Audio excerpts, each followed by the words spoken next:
Hi, this is Love from Tits and Giggles podcast. I love using Anchor because it's easy to operate and I can just pick up the phone and speak my mind whenever I want.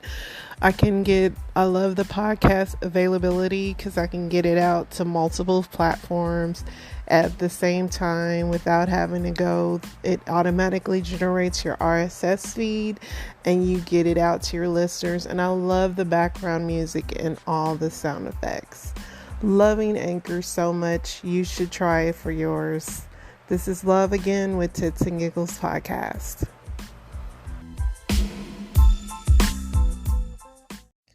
What's up, Tits and Giggles? Let's talk about being lovesick. Yes, it is actually a mental health condition. And this is what it means to be lovesick. If you've ever had your heart broken, been ghosted, or longed for love, you might have experienced love sickness. Here are the signs and how to heal.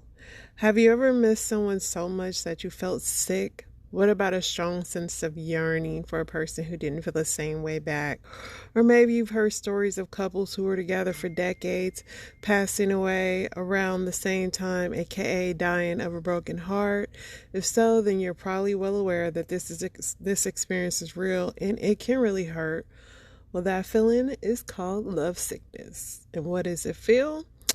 It is a clinically recognized mental health condition. Rather, it's a biological response. When you're lovesick, you may become consumed by thoughts or feelings of yearning for romantic love of someone. The experience of feeling someone can differ based on unique circumstances to each scenario. So you have your grieving. That's the loss of a partner, whether death or breakup, lacking the ability to emotionally or physically connect with someone, experiencing unreturned love, missing a partner who's temporarily distanced from you, and general longing for love. So here are the symptoms: constantly thinking about the person you're lovesick over, spending a lot of time waiting for a call or someone to text them, feeling unmotivated, daydreaming or playing conversations, insomnia, mood changing, isolating yourself from people who isn't that person. So we've all been there. Here's another one that you might not. This is a part of it, just in case. Fever, agitation, loss of appetite, headache, rapid breathing, and heart palpitations. So don't think you're going crazy. This can be completely because you're lovesick. Let's just so here, and this is all from psychcentral.com. So lovesick versus lovestruck. People use the term lovesick interchangeably with lovestruck or immersed, but they don't all mean the same thing. Lovestruck is a metaphor for falling in love with someone quickly. On the other hand, love sickness is a condition in which you feel sad and unpleasant due to the absence of a significant other. These conditions, if you already have them, are intensified by being lovesick: anxiety, depression, PTSD, OCD, and bipolar disorder. You can also have a panic attack. It says if you have a fear of abandonment or your brain is naturally low on dopamine from a mental health condition like ADHD, you might feel a harder crash after a breakup or some loss like that. And then here's another one. According to a 2018 research review, lovesickness symptoms arise as a result of altered brain chemicals such as dopamine, serotonin, noradrenaline, testosterone, and cortisol. So yeah, it's really serious. I'm going to force this all down your throat because, it's not as simple sometimes. And everybody suffer from heartbreak and love sickness. I feel like unless you just never, ever felt emotion before you felt some kind of grief. So, even I didn't know half of these things. So you're not alone. This actually is something that can affect your mental health and your physical health. So I do want to give you ways to heal. So love sickness can be temporary and there are ways to heal. 1, give yourself time. 2, avoid forcing yourself to feel a certain way if it doesn't come naturally. 3, talk with loved ones about your experience. 4, express how you feel. If feeling lovesick starts to interfere with your ability to function every day, consider speaking to a mental health professional. You get those people that get tired of hearing about your heartbreak and your sadness, and you want to keep it all in and all that. But like I said, we all experience and we all have ways that we deal with it. I know when I was younger, I could play a good hard rock, heavy metal song or some rap and like get my mood and turn my heart cold, and I had mastered that ability. But is it the most healthy way to get over love sickness? No. But is it more healthy to stay or dwell on it?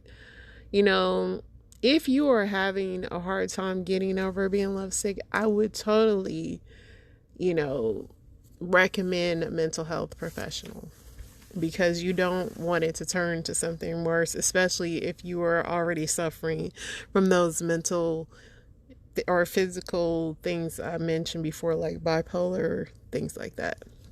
Definitely seek help.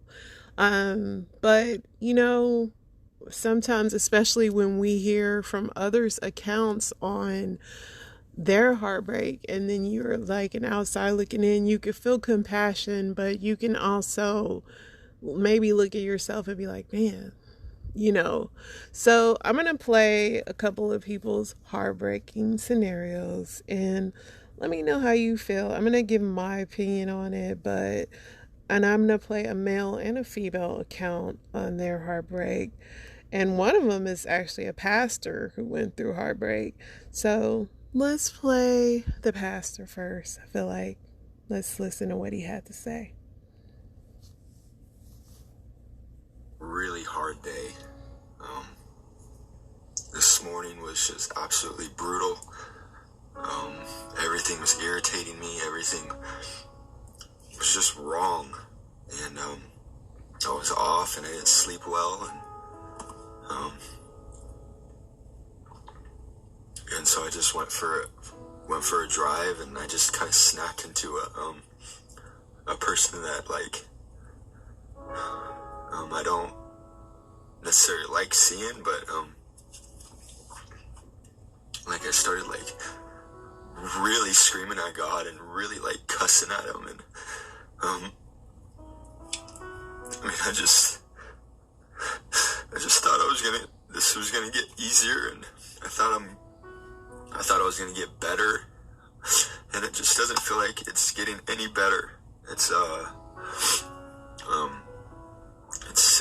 like 6 months after I had to ship back an engagement ring she picked out, and it's just literally not getting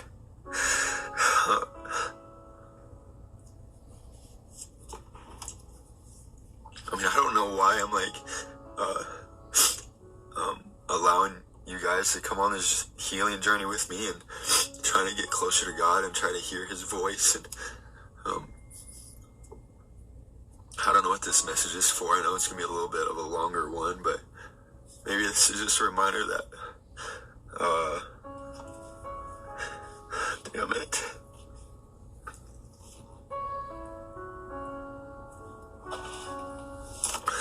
I don't think God is afraid when we're super emotional to him and when we're angry at him. And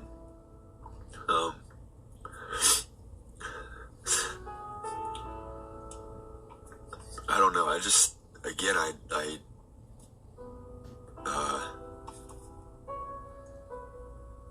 want to say thank you. Because I know there's thousands of people praying for me, and you actually literally don't know what someone's going through. And I just got told, I just got done telling my mom that I was doing my favorite things yesterday. And this weekend I preached at my church on Friday night, preached for a friend's church on Sunday morning, and then I went to the beach. I live in San Diego. I went to play volleyball, and I was just miserable the whole time. And I just want to say thank you for going on this journey with me and praying for healing. And I guess my main goal for all this transparency and honesty is just that I really want people to have a real relationship with God, and that means that's bringing everything to Him. And I just want to say thank you, and I love you so much, and thank you for watching me cry all the time. Love you guys. So yeah, and this is Pastor Zach. He's on TikTok. So he experienced a breakup, ended engagement, and he's a pastor. And he, most men never show their grief or sadness. So kudos to him on that. But, one thing that I will say in breakup and heartbreak, you have to go through, the healthy way is to go through all the stages. Like he said, he was doing all his favorite things and he still felt bad, and it will feel like that. I mean, I like to equate being sick or hurt like anything. It has to heal, and in the healing stages, it hurts at first. It aches at first, but you do get stronger. He's a pastor, so he has leaned on God, but even he said he was mad at God. So I feel like that was a really good example that, just because you're a pastor, you still experience heartbreak, you still experience sadness, you still experience grief, you still get mad at God, you still don't understand a lot of things. I feel like for me, I find peace in knowing that God already knew this was going to happen to me. And so that's how I kind of get over it. It doesn't make it easier at all, because we all life is a big lesson. I stress this, I can't stress this enough. And so we are going to go through things, we're going to go through up and downs. This is not heaven, this is not our final resting place. There will be pain, but trouble will not last always. It doesn't. And so this is a normal human emotion. Want to play my next poor lovesick pup. This lady, it's really sad, made me sad for her feeling the way she did. I guess she was trying to save her marriage, and yeah, she was doing everything she could and it didn't work. So her name is on TikTok, and she is Peach McIntyre. So I'm gonna play her story. I love you, or at least not the way that you love them. Like, when it comes to my husband, I love my husband so much. Like, I would die so my husband could live. Like, if it was a choice between me dying and him living, I would die so he could live. I would put all my dreams on hold so he could live his dreams. But unfortunately, at the current moment, our relationship just isn't working. Like, he said he loved me and he wanted his family, but his actions don't align with his words. So therefore, we're seriously gonna move forward with our divorce. So her story was sad, and the saddest part about it was the simple fact that she was willing to lay down her life for him, which, I'm married. I love my husband a lot. If my husband needed a kidney or something, a lung or something, I would totally give it to him. But I'm not gonna die for my husband. And my husband knows that when you love someone more than you love yourself, that is not love at all. And, I even went on her page, and they're doing TikToks together. They appear, and that's why you can't believe social media love also, because they appear happy They're doing dances together, singing songs, and it was all a farce. Here she is, like, pouring her heart out, like, we're getting divorced and stuff. And it's just like, you come in this world by yourself, you're going to leave by yourself. You may be lucky along the way to find someone, a companion, just to spend this life with, and life is hard. It is nice if you find someone that can make you happy. But if you don't, you're going to be okay. You still got to go through life.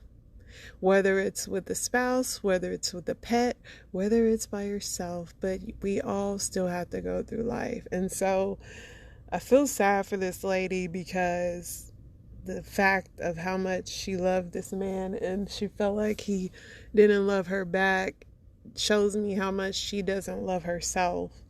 And so I also want to play, something that I saw, and this is from Loving Single. She is a psychologist, and so she's going to explain a little bit of that, like why people feel like, oh, you don't love me, like all these things, and what it really is, like what it really is that you're feeling, and it ain't love. You're devastated about the fact that you've lost their love. You're devastated about the fact that you've lost their attention. Why won't you call me? Why won't you answer my texts? Why won't you see me? Why won't you acknowledge me? Why aren't you giving me any attention? It was never that they loved us. It was that they gave us attention. And you see, we were so desperate for attention, affection, acceptance, and validation. The moment that someone gave it to us, we called it love. And so the moment that their attention was redirected to someone or something else, we cried rejection, abandonment instead. We sit in the muck and pain of our trauma, holding on to someone, begging, pleading, demanding their attention, not in the name of love. No, all in the name of attention. So she is so right on that. You have to look like, is it love or is it attention? Was I attention starved when I got into this relationship? And am I? And that's why it's very important to check the reasons why you're getting into a relationship. Am I lonely? I mean, yes, we all go through our lonely phases, but you really should try to be in a healthy middle state. And even if you're not always the best, at least find somebody that is gonna help you to grow.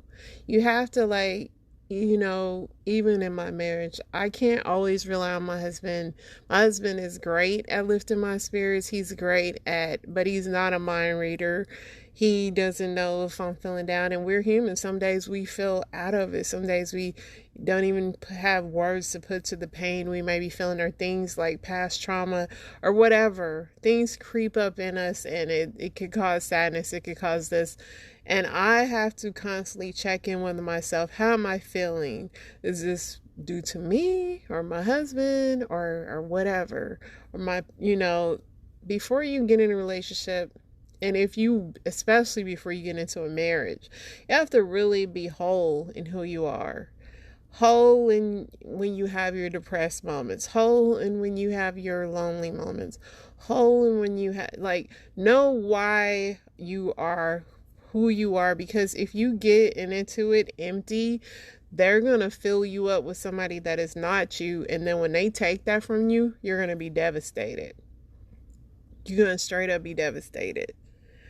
And I'm just going to leave you with this, which is something that I saw the other day and I loved it.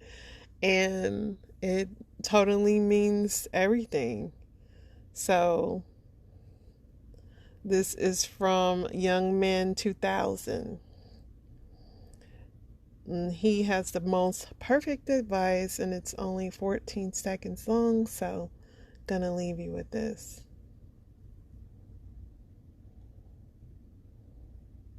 Hear me when I say this. You'll keep meeting the same people in different bodies until you learn the lesson. Love yourself most. That's deep. and love yourself. The same, and then a lot of people don't know how to love themselves. People can love, if think of the person that is not your parent, your sibling, or whatever. Think of somebody that is not related to you, that you've had an infatuation with, that you wanted to do nice things for, or shower with love, attention, and do all those things to yourself. Because a lot of people don't even know how to even begin to love themselves. They'll say, I don't even know where to start. I mean, you can get a book, you can read it, but I'm going to tell you the quick tip to it. You can just, anybody you've been infatuated with and you liked and you've had a crush on, do all that to yourself. Date yourself, treat yourself, love yourself, spoil yourself, pamper yourself. And when you know all those things you like, and if you do those things for yourself, when you find someone that you think you want to love and they don't even do half of those things, then they're not the person for you. And don't get me wrong, sometimes you have to give people hints on things, but if they just don't even after some hints or something like that, not still doing those things, that's why it's important to date yourself. That's why it's important to be infatuated with yourself. Be your own crush. Spoil your own self. Do all those things. Like he said, love yourself first. That's the key. Love God first, then yourself. And the love of God then will show you how to love yourself also. And you can read in the Bible verse, I will read this, and even if you want to get Bible with it, I can tell you the Bible does not at all. This is 1 Corinthians 13, 4 through 8. The Bible, if it ain't in the Bible, if you want to get that real with it, here it is. Love is patient, love is kind, it does not envy, it does not boast, it is not proud, it does not dishonor others, it is not self-seeking, it is not easily angered, it keeps no recordings of wrong.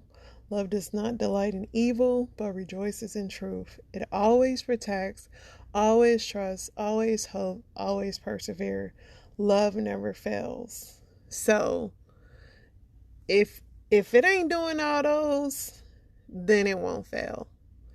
And all those, this is the Bible. You got to be doing all these for it not to fail. If your person's not protecting you, if they're writing down every wrong you're doing, if they're easily angered by you, jealous and not kind to you, is not prideful, make sure you're using all these first before you say my love will never fail, because even the Bible's definition of love should be what you strive for. So I know a lot of love sickness is going around and there's heartbreak, and love yourself first. Make sure it's love, and be kind to yourself. Love you guys. Tits and giggles signing off.